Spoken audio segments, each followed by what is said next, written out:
For closing journal entries and the post-closing trial balance, this is technically the last element involved in the accounting cycle. ठीक है, तो इस हवाले से हमें जो एक चीज़ सीखनी है वो बुनियादी तौर पे क्या चीज़ सीखनी है, वो ये सीखना है हमने कि आपसे ये पूछा जा सकता है एग्जाम के अंदर कि बताएं कि what is the difference between a journal entry, an adjusting journal entry as well as a closing journal entry. के पहले तो ये बताएं कि इन तीनों में फ़र्क क्या है।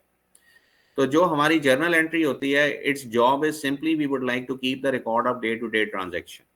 ठीक है, either that transaction relate with the purchase of asset, sale of asset, ठीक है, purchase of you can say that any sort of office supplies, payment of salaries expense, generation of revenue। तो ये हमारी simply journal entry होती है। The job of the journal entry is simply to keep the record of the day to day transaction और कुछ नहीं। ठीक, दूसरा सवाल आपसे ये पूछा जा सकता है कि बताएं कि एडजस्टिंग जर्नल एंट्री से कैसे डिफर करती है। तो फिर उसमें हमारा क्या जवाब बनता है कि adjusting journal entries are the special entries to which we have to prepare at the end of each accounting period just in order to fulfil the requirements of accrual basis of accounting. Adjusting journal entries करने का मकसद सिर्फ एक ही है कि हम accrual basis of accounting की रिक्वायरमेंट्स को फुलफिल करना चाहते हैं। अब वो एक्रूवल बेसिस की क्या रिक्वायरमेंट्स हैं? एक्रूवल बेसिस हमें ये कहता है the revenue will be recorded at that point in time whenever you have earned it. अगर आपने कोई कमाई कर ली है लेकिन कैश इस प्रोसेस में नहीं मिला तो आप इस चीज को अपना रेवेन्यू लिख लें।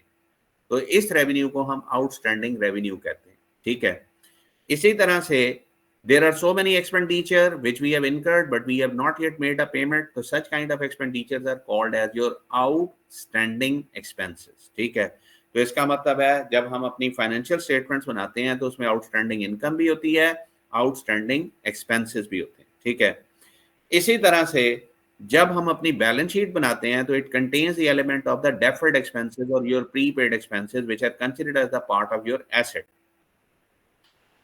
चौथी जो चीज होती है, whenever we are going to prepare a balance sheet, it contain the element of the unearned revenue, जिसे हम क्या कहते हैं, deferred income भी हमारी होती है। ठीक है, and it will be considered as our liability, it is considered as our liability। ठीक, और एक इसके अंदर जो इंपॉर्टेंट एलिमेंट होता है, that is the expiration of the assets। अब वो एक्सपायरेशन दो किस्म की होती है, जस्ट लाइक जिस तरह से हम बाज़ औक़ात कहते हैं कि we have purchase the supplies, हमने सप्लाईज खरीदी। ठीक है, और जो है अब हमारे पास इतनी सप्लाईज बच गई हैं, तो इसका मतलब है कि supplies is considered as our asset but now remaining supplies are this one, so the difference is consume. तो फिर हम सप्लाईज एक्सपेंस को रिकॉग्नाइज करने के लिए एडजस्टिंग जर्नल एंट्री करते हैं। इसी तरह से फिक्स एसेट्स की एक्सपायरेशन के लिए हम डेप्रिसिएशन करते हैं, और इसमें भी मैंने तीन चीजें आपको सिखाई थी कि we are having the concept of we are using the word of depreciation in order to record a reduction in the value of the tangible assets. We are using the word of amortization in order to record a reduction in the value of the intangible asset. And we are going to use the word of depletion in order to record a reduction in the value of natural resources or your wasting asset. Okay? तो ये बुनियादी तौर पे हमारे पास था ये तीन चीजें। तो एडजस्टिंग एंट्रीज का जो है ये यानी कि बिजनेस के दौरान नहीं की जाती बल्कि कब की जाती हैं, by the end of the period. और इनके बेसिक ऑब्जेक्टिव करने का ऑब्जेक्टिव है वो क्या है, दैट वी वांट टू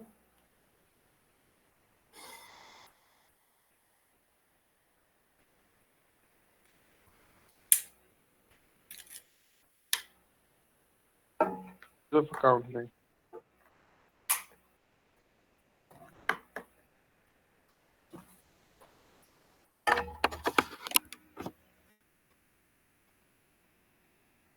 जी। तो इसमें बुनियादी तौर पे हमारा जो है वो क्या कहते थे, जो हमारा एडजस्टिंग एंट्रीज करने का ऑब्जेक्टिव है, just in order to fulfil the requirement of the accrual basis of accounting. अब तीसरी हमारे पास है क्लोजिंग जर्नल एंट्रीज। ठीक है, I have discuss with you the concept while teaching you the concept of analysis of business transactions that we can classify the account into three categories.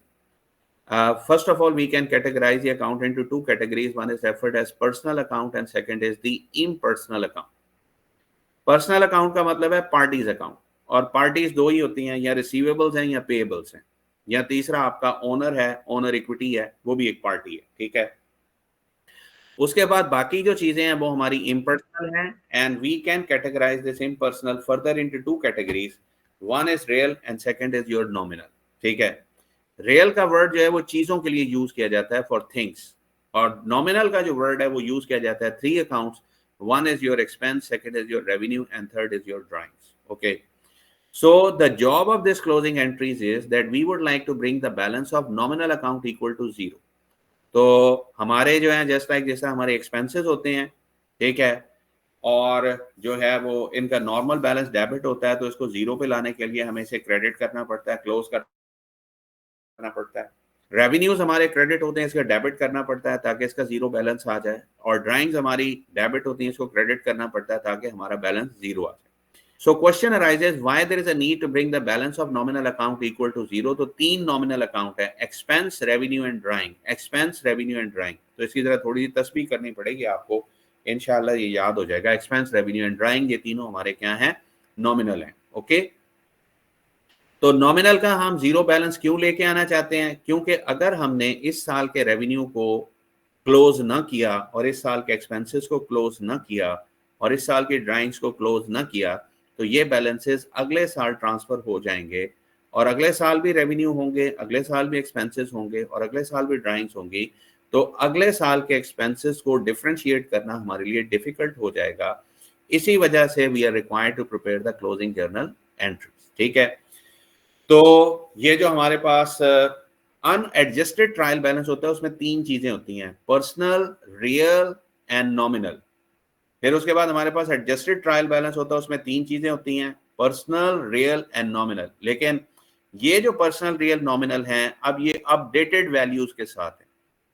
उसके बाद जो तीसरा हमारे पास ट्रायल बैलेंस बनता है जिसे बोलते हैं पोस्ट क्लोजिंग ट्रायल बैलेंस, वो बुनियादी तौर पे उसके अंदर क्या होता है कि ओनली टू अकाउंट्स होते हैं, that is personal and real. उसमें नॉमिनल की कोई गुंजाइश नहीं है, because we have already closed it. Okay, तो ये इसके हवाले से मैंने स्टडी नोट्स भी आपके साथ शेयर किए थे कि क्लोजिंग जर्नल एंट्रीज को क्यों प्रिपेयर किया जाता है और क्या इसके मैकेनिज्म होते हैं, उसको हम देख लेते हैं। ठीक है, तो हमने इसमें कहा था कि revenue normal balance debit, normal balance credit है, इसको क्लोज करने के लिए डेबिट करेंगे और बैलेंस जीरो हो जाएगा। एक्सपेंसेस नॉर्मल बैलेंस डेबिट है, क्लोज करने के लिए क्रेडिट करेंगे, बैलेंस जीरो हो जाएगा। ड्राइंग नॉर्मल बैलेंस डेबिट है, क्लोज करेंगे क्रेडिट और बैलेंस जीरो। अब इसमें हमारे पास दो तरीकेकार हैं। एक तरीकेकार है, there are two ways to close the books of account, one is use of income summary account and second is close nominal account just in two entries. ठीक है, अगर इनकम समरी अकाउंट को यूज करना चाहते हैं तो इस तरह से, फॉर इंस्टेंस सबसे पहले रेवेन्यू को क्लोज कर दें इनकम समरी अकाउंट में, तो रेवेन्यू डेबिट किए और इसके डिफरेंस को क्लोज कर दिया इनकम समरी अकाउंट में, इनकम क्लोज हो गई। उसके बाद फिर अब हमने एक्सपेंसेस को क्लोज करना है, तो एक्सपेंसेस को क्रेडिट किया और इनकम समरी अकाउंट को डेबिट किया, और इसी तरह से अब हमने इनकम समरी को क्लोज करना है, तो इनकम समरी को क्लोज कर दिया इनटू योर कैपिटल। तो अगर हमें जिस तरह 15,000 रेवेन्यू है और 10,000 के एक्सपेंसेस हैं, तो 5,000 का प्रॉफिट है, तो प्रॉफिट की सूरत में कैपिटल क्रेडिट होता है। लेकिन अगर लॉस होता तो फिर इस सूरत में हमारा कैपिटल डेबिट हो जाता है और इनकम समरी अकाउंट क्रेडिट हो जाती है।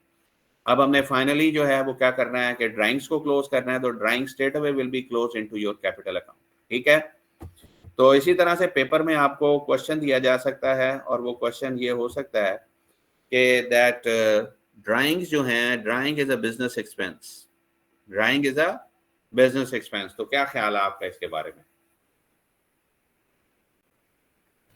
Personal drawing is not a business expense. ठीक है, तो ड्राइंग से बेसिकली एक्सपेंस बुनियादी तौर पे वो चीज होती है जो कारोबार को फायदा देता है।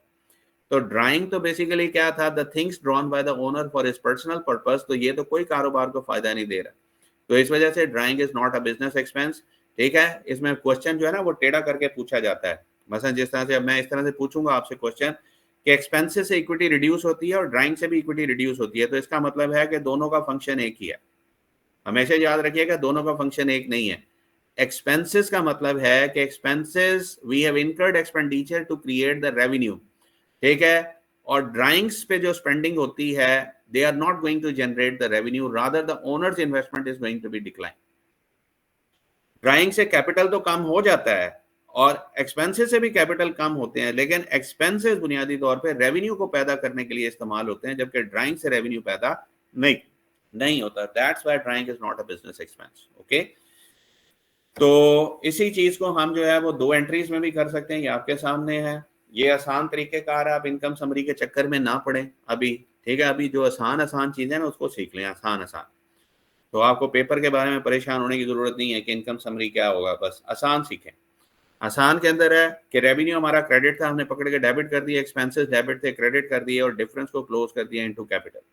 अब यहाँ पे रेवेन्यू 15 था, एक्सपेंस 10 के थे, इस वजह से मुनाफा था। मुनाफे में हमेशा कैपिटल इंक्रीज होगा। लेकिन अगर लॉस होता, मैं कहता जी रेवेन्यू 15 है, खर्चे 20 हैं, तो अब लॉस कितना हो गया, 5000 का, तो अब कैपिटल क्या करेगा, डेबिट हो जाएगा इस प्रोसेस में, ठीक है। और इसी तरह से ड्राइंग्स हैं, तो ड्राइंग में श्योरली कैपिटल इज ऑलवेज भी डेबिटेड, तो कैपिटल डेबिट हो जाएगा और ड्राइंग्स हमारी क्रेडिट हो जाएंगी। ओके, तो ये हमारे पास था जी। ये इसके हवाले से था कि ये क्या है क्लोजिंग एंट्रीज। अच्छा, अब इन्होंने कहा राना साहब ने कि जी बैंक रिकॉन्सिलिएशन,